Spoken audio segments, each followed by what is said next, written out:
Hello student, Gurukul academy online classes में आपका स्वागत है। आज हम कक्षा 11 की फिजिक्स भौतिक विज्ञान पढ़ेंगे, जिसका नाम लेसन का नाम सदिश विश्लेषण। इसका पार्ट 1 हो गया। आज हम इसका पार्ट 2 देखेंगे। पार्ट 2 में पहली हेडिंग है वेक्टरों का जोड़ना तथा घटाना। वेक्टरों का जोड़ना तथा घटाना से पहला है ग्राफी विधि। हमारे इस यूट्यूब चैनल गुरुकुल एकेडमी को अभी तक जो सब्सक्राइब न की हो, जल्दी से जल्दी इसको सब्सक्राइब कर दें, लाइक करें, शेयर करें, जिससे कि अधिक से अधिक बच्चों के पास हमारा वीडियो पहुंच सके और वो अपनी पढ़ाई पूरी कर सके। आइए देखते हैं ग्राफी विधि। पहले ग्राफी विधि में योग जोड़ना कैसे हम जोड़ेंगे। वेक्टरों का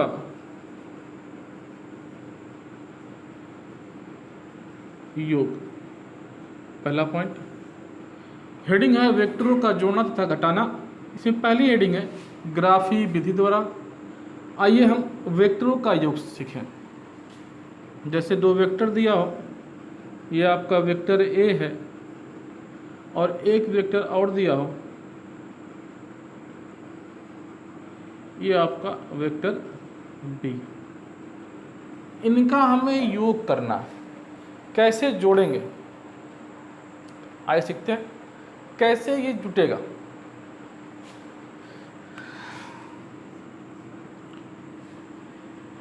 सबसे पहले समझ लेते हैं जोड़ने में क्या होता है। यदि आपको वेक्टर ए और प्लस बी निकालना, इसका मतलब आपको वेक्टर बी को वेक्टर ए में जोड़ना है। यदि ऐसे लिखा हो B plus A, vector B plus vector A, इसका मतलब क्या होता है, वेक्टर ए को वेक्टर बी में जोड़ना है। ठीक है, आइए समझते हैं। हमें ज्ञात करना है ए प्लस बी। तो सबसे पहले हम वेक्टर ए बनाते हैं। वेक्टर ए बना लिया, जिसकी लंबाई और दिशा में कोई परिवर्तन नहीं होना, जिसकी लंबाई और दिशा में कोई परिवर्तन नहीं करना। अब वेक्टर बी को भी लेंगे हम और दिशा और लंबाई में कोई परिवर्तन नहीं करेंगे।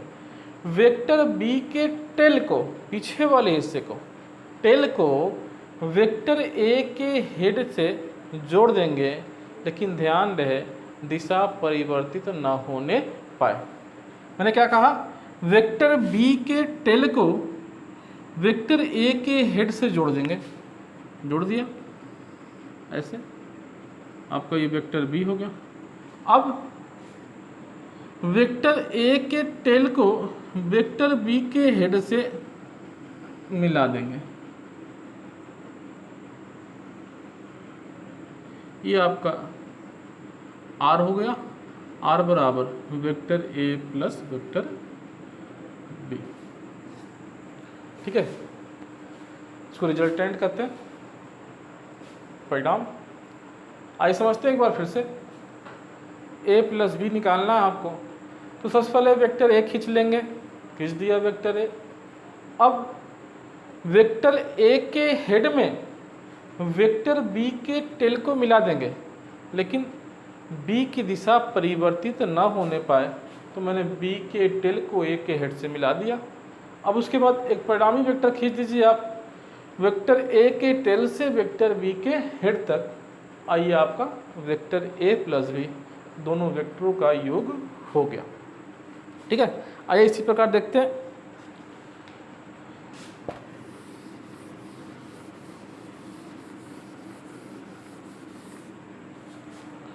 वेक्टरों का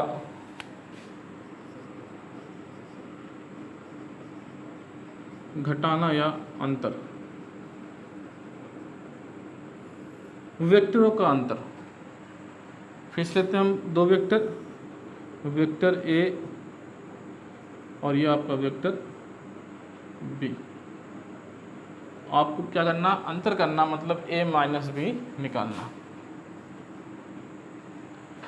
तो सबसे पहले हम वेक्टर ए खींच लेंगे, वेक्टर ए खींच लिया। अब इसको घटाना है, क्या करना है आपको, a माइनस बी निकालना, वेक्टर a माइनस बी। अब आपको ये मालूम है माइनस बी वेक्टर क्या है, इस वेक्टर का विपरीत वेक्टर है। क्या है, माइनस बी इस वेक्टर का विपरीत वेक्टर है। तो सबसे पहले आप इसका विपरीत निकाल लीजिए। विपरीत निकालने क्या करेंगे, इसकी दिशा को विपरीत करके, वेक्टर बी की दिशा को विपरीत करके वेक्टर बी के टेल को ए के हेड से मिला देंगे। दिशा विपरीत करना, ऊपर जाना तो नीचे खींच देंगे इसको ऐसे, ये वेक्टर माइनस बी बन गया।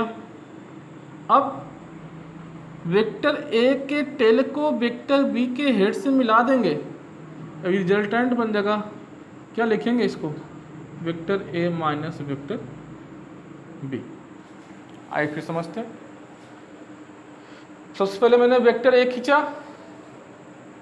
और बी की दिशा को उसके विपरीत दिशा में कर दिया, तो क्या मिल गया आपको, माइनस बी।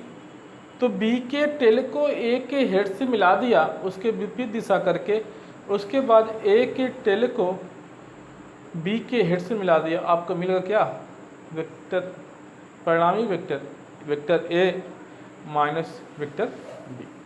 चलिए दूसरा पॉइंट देखते हैं, योगफल में घटाने में समांतर चतुर्भुज का नियम।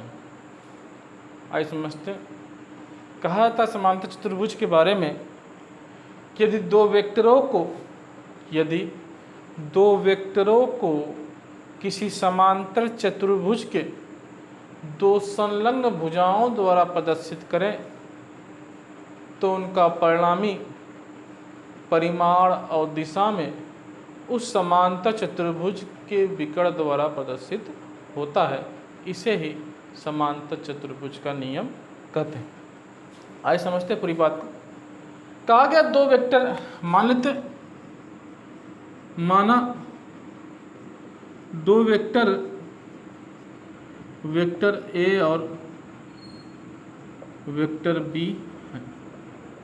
कहा कि इन दोनों वेक्टरों को किसी समांतर चतुर्भुज के दो संलग्न का मतलब पास पास, ये वेक्टर ए हो गया और ये वेक्टर बी हो गया, दो संलग्न भुजाओं द्वारा प्रदर्शित करें। समांतर चतुर्भुज के दो संलग्न भुजाओं द्वारा प्रदर्शित करें। मान लें पी क्यू और एस, तो दो भुजा पी क्यू और पी एस द्वारा इसको प्रदर्शित किया गया। कहा गया कि दो वेक्टरों को समांतर चतुर्भुज के दो संलग्न भुजाओं द्वारा प्रदर्शित करें तो इन वेक्टरों का परिणामी अर्थात योगफल परिमाण और दिशा में इसके विकर्ण द्वारा प्रदर्शित होता है। इसे हम वेक्टर आर द्वारा प्रदर्शित करते हैं। ठीक है, ये दो वेक्टर हैं, वेक्टर और ए और बी को समांतर चतुर्भुज की दो भुजाएं पी क्यू और पी एस द्वारा प्रदर्शित किया जाए तो इनका योगफल परिणामी, योगफल का मतलब परिणामी, इसके विकर्ण पी आर द्वारा प्रदर्शित होगा। तो इसका परिणामी का फार्मूला होता है वेक्टर आर बराबर कर्ली में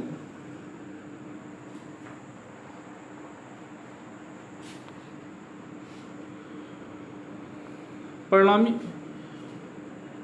ए square plus B square plus 2ab cos theta, ये इसका फार्मूला होता समांतर चतुर्भुज के फार्मूले। कहा गया समांतर चतुर्भुज के नियम में यदि किसी दो वेक्टर को समांतर चतुर्भुज के दो संलग्न भुजाओं द्वारा प्रदर्शित करें मैंने क्या किया, समांतर चतुर्भुज पी क्यू आर एस के दो भुजाएं पी क्यू और पी एस द्वारा इसको प्रदर्शित किया गया। तो इन दोनों वेक्टरों का योगफल मतलब परिणामी इसके विकर्ण द्वारा प्रदर्शित होगा, इसे हम वेक्टर आर कहते हैं। तो आर का वैल्यू क्या होता है, A square plus B square plus 2ab cos theta. आइए इसमें कुछ केस हैं उसको भी देख लेते हैं। हमारे इस YouTube चैनल को गुरुकुल एकेडमी को अधिक से अधिक सब्सक्राइब कीजिए, लाइक कीजिए और शेयर कीजिए। मैंने अभी लिखा था फार्मूला R बराबर under root A square plus B square plus 2ab cos theta. इसमें पहला नोट है, यदि दोनों वेक्टर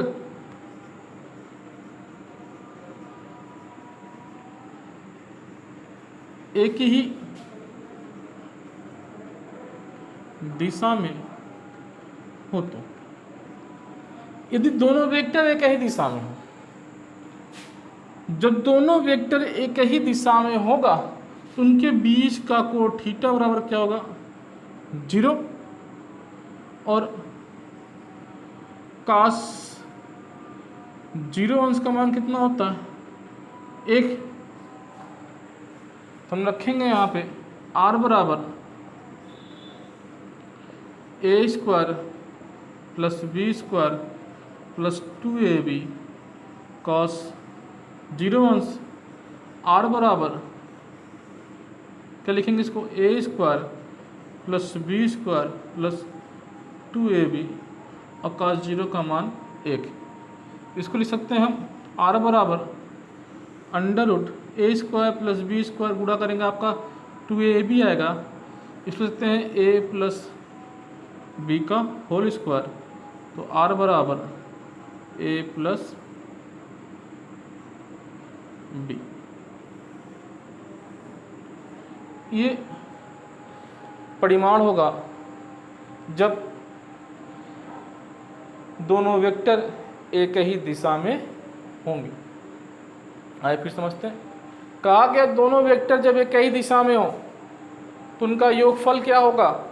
जब दोनों वेक्टर एक ही दिशा में होंगे तो थीटा का मान क्या होगा, 0 अंश होगा, और cos 0 का मान कितना होता है, 1। cos 0 का मान कितना होता है, 1।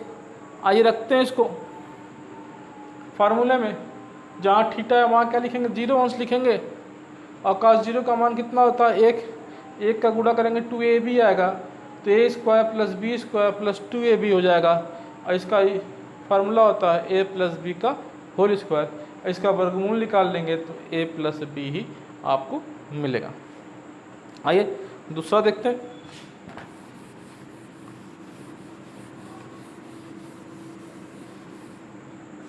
दूसरा पॉइंट,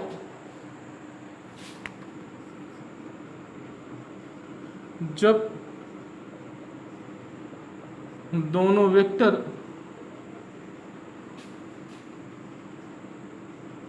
एक दूसरे के लंबवत हों, जब दोनों वेक्टर एक दूसरे के लंबवत हों तो थीटा बराबर 90 अंश, और cos 90 का मान जानते ही हैं आप क्या होता है, 0। आइए रखते हैं फार्मूला में R बराबर under root A square plus B square plus 2ab cos 90। R बराबर under root A square plus B square plus 2ab और cos 90 का मान 0। तो R बराबर क्या मिलेगा आपको, ए स्क्वायर प्लस बी स्क्वायर। इसमें 0 से गुणा करेंगे तो ये भी क्या बन जाएगा, 0। क्या बचेगा आपका, ए स्क्वायर प्लस बी स्क्वायर, ये इनका योगफल होगा।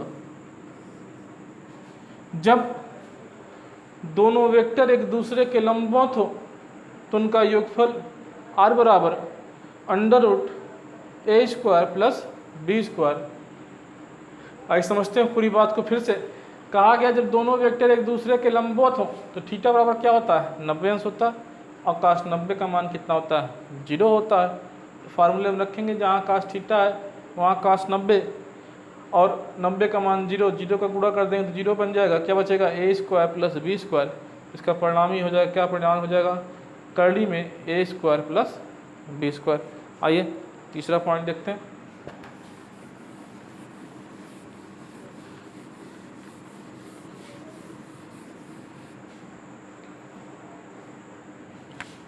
तीसरा पॉइंट है जब दोनों वेक्टर एक दूसरे के विपरीत दिशा में हों। जब दोनों वेक्टर एक दूसरे के विपरीत दिशा में होंगे तो थीटा बराबर क्या हो जाएगा, 180 अंश, और काश 180 अंश का मान -1 होता है। आइए रखते हैं फार्मूले में, r बराबर √a² plus b² plus 2ab cos 180 अंश। r बराबर √a² plus b² plus 2ab और cos 180 अंश का मान -1, तो हो जाएगा ये r बराबर a² प्लस b² -1 से गुणा कर देंगे तो -2ab। तो r बराबर क्या मिलेगा आपको, ये फार्मूला बन जाएगा a माइनस बी का होल स्क्वायर। तो r बराबर मिलेगा a माइनस बी। आइए समझते हैं फिर से। जब दोनों वेक्टर एक दूसरे के विपरीत दिशा में होंगे तो थीटा का मान क्या हो जाएगा, थीटा मतलब दोनों वेक्टरों के बीच का कोण 180 अंश और cos 180 का मान -1। तो r बराबर a² plus b² plus 2ab cos 180 का मान क्या होगा, -1 हो जाएगा। जब -1 का गुणा कर देंगे तो -2ab हो जाएगा। ये क्या बन जाएगा, a माइनस बी का होल स्क्वायर। तो a माइनस बी का होल स्क्वायर, इसका वर्गमूल निकालेंगे, क्या मिलेगा आपको, r बराबर a माइनस बी। जब दोनों वेक्टर एक दूसरे के विपरीत दिशा में होंगे तो उनका योगफल क्या होगा, a माइनस बी। आइए तीसरा पॉइंट है अंकीय विधि। अंकों में भी वेक्टर दिया है, कैसे योग करेंगे। मान लेते हैं दो वेक्टर है a और v। वेक्टर a को लिखेंगे एकांक वेक्टर के रूप में या लंबकोणीय वेक्टर के रूप में ax i cap ay j cap az k cap. Vector b बराबर bx i cap by j cap bz k cap. इनका योगफल और अंतर करना। योगफल का मतलब vector a plus vector b, इनका योगफल करना है आपको। तो क्या करना है योगफल में, जैसे बहुपद का योगफल करते हैं उसी तरह i को i में जोड़ देंगे, j को j में जोड़ देंगे, k को k में जोड़ देंगे। क्या लिखेंगे, इन दोनों से i कॉमन ले लिया, क्या लिखेंगे इसको, ax plus bx i cap. ठीक है, इसको लिखेंगे क्या कॉमन लेकर, j को ay प्लस by j। ऐसे ही k कॉमन लेंगे तो az plus bz k cap. ये आपका योग है, आसान सा, एकदम सिंपल। जैसे हम बहुपद को जोड़ते हैं उसी तरह i को i जोड़ना है, j को j में जोड़ना है, k को k में जोड़ना है। क्या लिखा है, vector a plus vector b, यहाँ से i कॉमन लिया ax प्लस bx, यहाँ से j कॉमन लिया ay प्लस by, यहाँ से के कॉमन लिया ए जेड प्लस बी जेड। इसी प्रकार अंतर भी होता है, आइए इसको भी देख लेते हैं हम।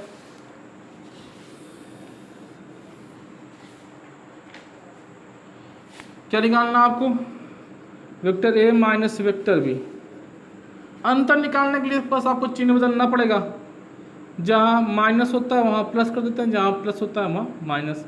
ये प्लस में है तो ये माइनस बन जाएगा, ये भी प्लस में है तो ये भी माइनस बन जाएगा, ये भी प्लस में है तो ये भी माइनस हो जाएगा। अंतर के लिए चिन्ह बदलना पड़ता है, जिसको घटाना होता है उसका चिन्ह क्या होता है, बदलता है। जो प्लस में रहेगा वो माइनस बन जाएगा, जो माइनस रहेगा वो प्लस में बन जाता है। आई कॉमन लेंगे, क्या लिखेंगे, ए एक्स माइनस बी एक्स आई कैप। यहाँ से जे कॉमन लेंगे, क्या लिखेंगे, ए वाई माइनस बी वाई। यहाँ से के कॉमन लेंगे, लिखेंगे ए जेड माइनस बी जेड के। ये आपका अंतर हो गया, एकदम सिंपल सा बहुपद की तरह घटाना और जोड़ना। बस घटाने पर आपको ध्यान रखना पड़ेगा कि हमको जिसको घटाना है उसका चिन्ह बदलना पड़ेगा।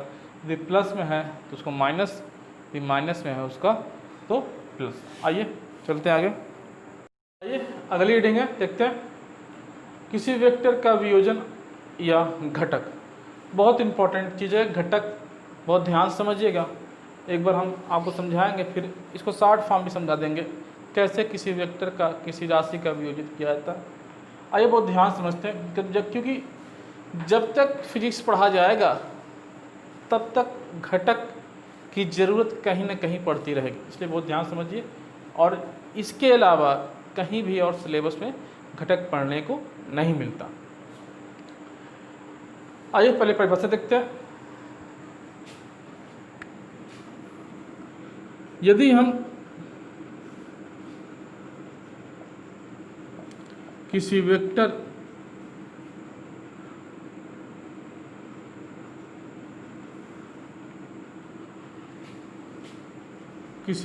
को ऐसे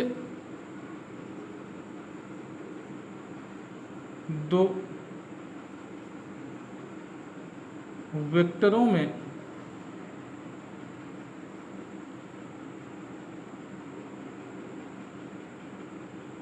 वियोजित करें जो परस्पर लंबवत हों और उनका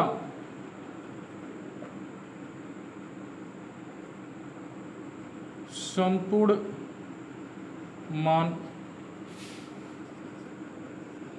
उस वेक्टर के बराबर हो, तो इन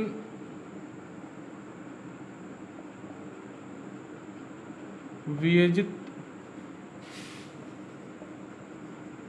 वेक्टरों को घटक कहते हैं। क्या कहा गया वियोजन या घटक के बारे में?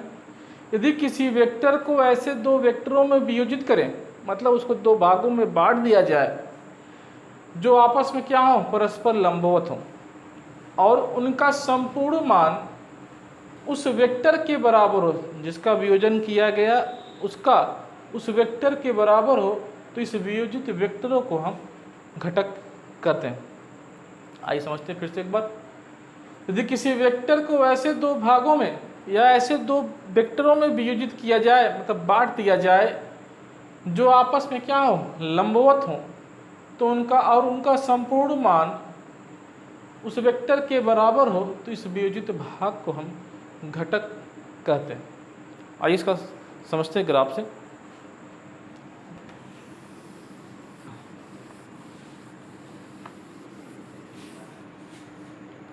मान लेते हैं एक वेक्टर है ए, इसको दो भागों में या दो वेक्टरों में मैंने वियोजित कर दिया।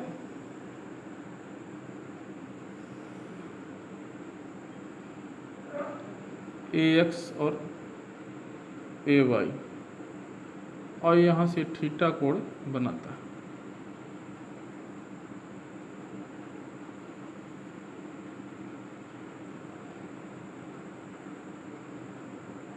ठीक है,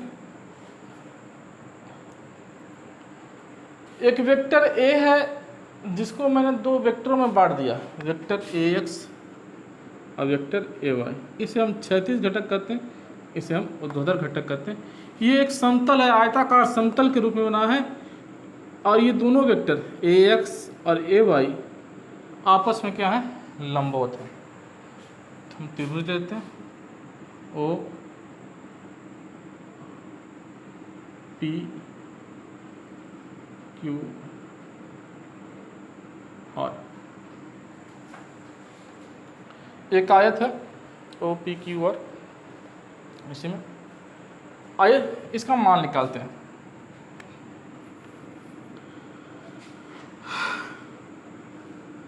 त्रिभुज O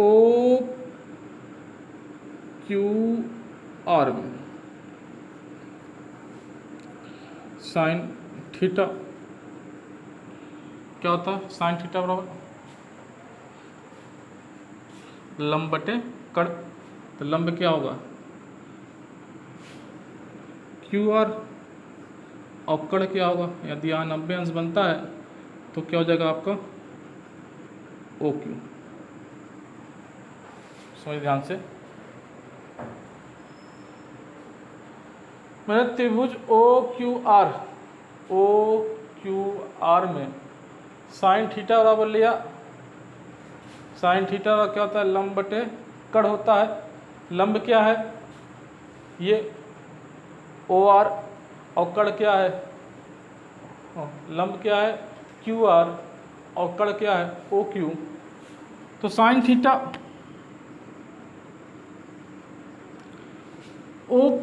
QR किसके समांतर है, AY को। तो हम लिख सकते हैं क्या, AY, और OQ क्या है आपका, A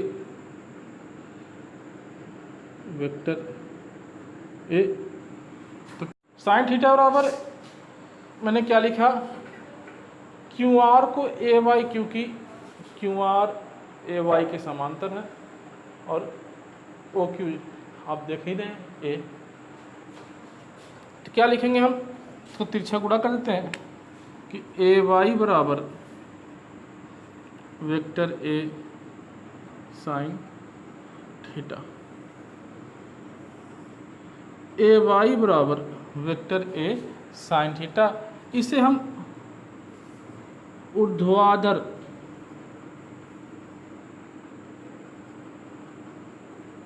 घटक कहते हैं। क्या कहते हैं हम इसे, ऊर्ध्वाधर घटक। AY हॉरिजॉन्टल ऊर्ध्वाधर घटक। आइए AX का मान निकालते हैं। फिर से त्रिभुज OQR में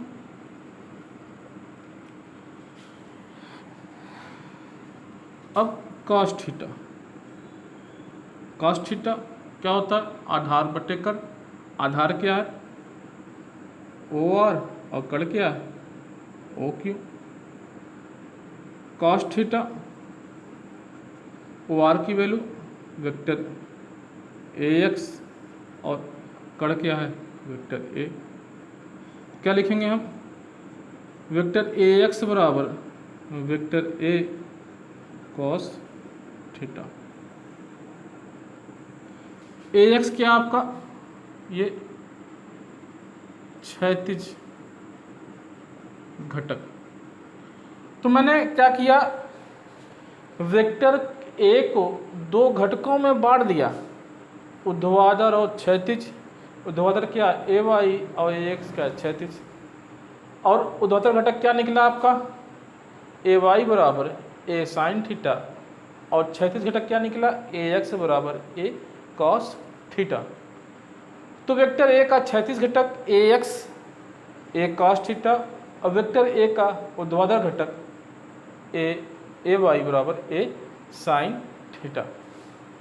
तो मैंने वेक्टर ए को दो घटकों में क्या कर दिया, वियोजित कर दिया, ऊर्ध्वाधर घटक और क्षैतिज घटक। आइए इसका शॉर्ट फॉर्म सिखाते हैं, बहुत छोटे से फॉर्म में कैसे हम किसी वेक्टर को वियोजित करते हैं। वेक्टर के वियोजन में आपको फिर से फिगर समझते हैं।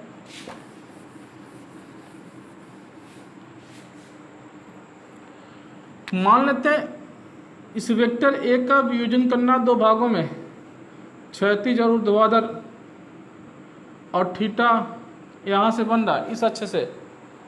तो जिस अक्ष से आपका थीटा बनता है, थीटा कोण, उसको हम देते हैं क्या, कॉस थीटा, चाहे वो क्षैतिज का हो चाहे वो ऊर्ध्वाधर का हो। तो थीटा जिस अक्ष के साथ बनेगा, ये आपका वेक्टर ए एक्स बनेगा और ये वेक्टर ए वाई बनेगा। तो ए एक्स बराबर क्या बन जाएगा, ए कॉस थीटा, और अगला क्या बन जाएगा, ए वाई बराबर ए साइन थीटा। बस ध्यान रहे आपको ये कि थीटा किस अक्ष के साथ है, थीटा जिस अक्ष पर होगा वहाँ क्या होगा कास, अगले पे क्या होगा साइन। जैसे इस पर देख लेते हैं,